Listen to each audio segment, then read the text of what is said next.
Welcome back to The Bottom Line. I'm Isabella Rodriguez, and today we're listening to different voices on the topic of sexual harassment in the workplace.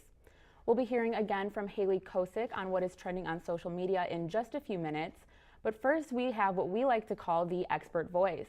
Our guest today is criminal justice professor Shelley Clevenger. Thank you so much for taking the time to be here today, Shelley. Sure, thanks for the invite. So as a professor who teaches victimology courses, you have a lot of background information on why some victims of sexual harassment might have some trouble coming forward. Yes, so there's a couple different reasons why people might not come forward. One, they worry they're not going to be believed.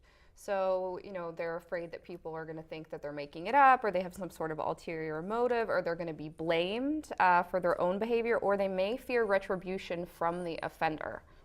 So I think a lot of people might have been surprised about the number of women that came forward against Harvey Weinstein, 40 plus, I believe.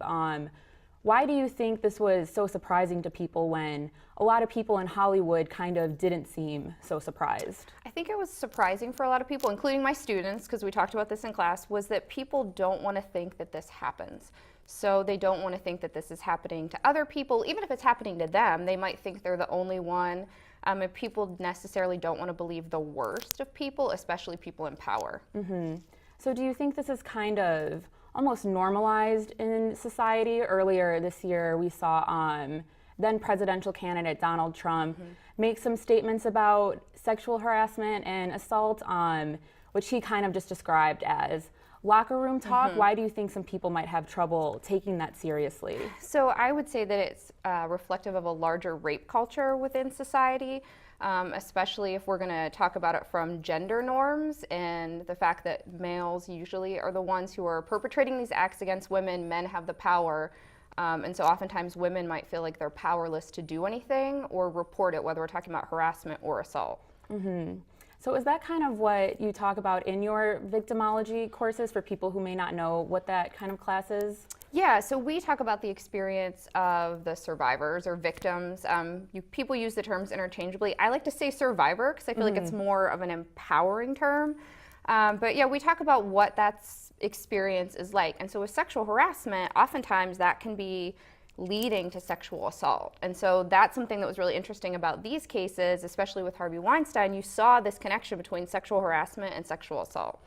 Just in the past 24 hours, a letter came out from Springfield alleging some sexual harassment in Illinois politics. Do you think there are certain professions where this may be more prevalent for women than others? I would say yes, but then I would also say no too, because I think that when it's a male-dominated profession and women are trying to break in or break through, or there might be not a lot of women in that position within that profession, yes. But I would also say even in some professions that we don't necessarily think of, and that no profession is immune from it as much as we would like to hope so. Definitely. So with the Me Too hashtag that was recently on Twitter, online on social media might be kind of an unusual place to look for solidarity in these kind of situations.